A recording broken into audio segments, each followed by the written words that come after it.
Hello, my name is Dale Harley, president of Harley House Consultants and author of two books, The Business of Relationships and The Six Relationships of Highly Effective Organizations. Welcome to our brief tutorial on managing community relations. This tutorial is part 5 of our 6-part series on effectively managing key stakeholder relationships. Let's start off by defining what we mean by community relations.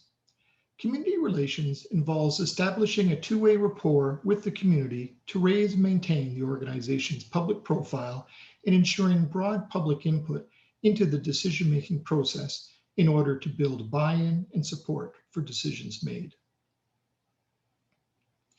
Unless your community relations objective is to remain unknown, which is not recommended, the first order of business is to raise and control your own community profile. This is important for two reasons. Number one, if you do not control your own reputation, you are leaving it up to someone else to do it for you, or let people in the community do it for themselves.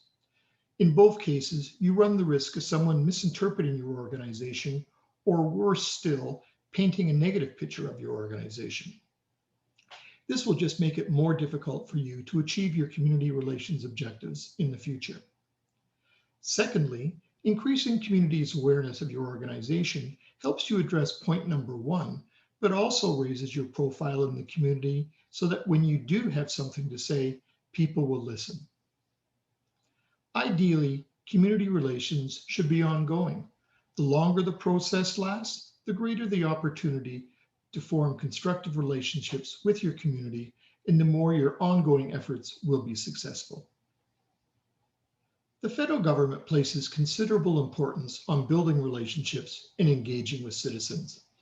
Ministers are held accountable for constructive dialogue with Canadians, civil society, and stakeholders, including business, organized labor, the broader public sector, and the not-for-profit and charitable sectors.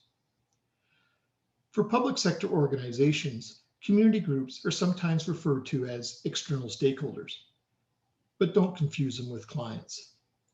Community relations are particularly important for government institutions that have a significant regional presence. To help both public and private sector organizations maximize the effectiveness of their community relations programs, Harley House has developed a simple checklist. For example, does your organization have a high profile in the communities it operates in? Is there a protocol in place to deal with members of the community that express concern? Does your community trust you? Make use of this guide to conduct a self-assessment of your own community relations efforts. To assist clients manage their stakeholder relationships, Harley House has developed a series of resources. Our virtual Managing Stakeholders Relationships course examines how to assess, build, and rehabilitate the key relationships that impact every organization. In addition to the course manual, participants will also receive a complimentary copy of The Business of Relationships. Thank you for watching this brief video. Please go to Chapters Indigo to order your copy of The 6 Relationships of Highly Effective Organizations.